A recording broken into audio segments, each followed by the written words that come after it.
রাজ্যে বিজেপি সরকার গঠনের পরবর্তী করণীয় নির্ধারণ ও সাংগঠনিক শক্তি বৃদ্ধির লক্ষ্যে বিশেষ বৈঠক অনুষ্ঠিত হলো হেমতাবাদে।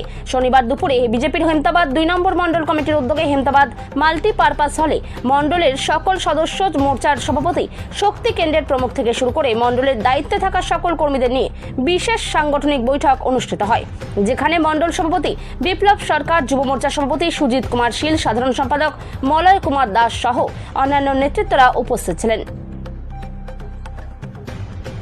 অনুপ জয়সওয়ালের রিপোর্ট, বিগ নিউজ বাংলা। আজকে আমাদের সাংগঠনিক বৈঠক ছিল।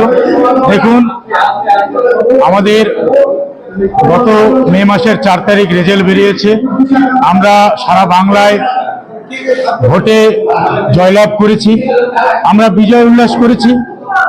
আগামী কিছুদিন পরে সাধারণ মানুষ আমাদের কাছে বিভিন্ন রকম উন্নয়নমূলক কাজের খতিয়ান চাইবে। তাই আমার সমস্ত বুথ সভাপতি, শক্তি কেন্দ্র লিডার, মোর্চার সভাপতিদের আমরা বৈঠক করলাম।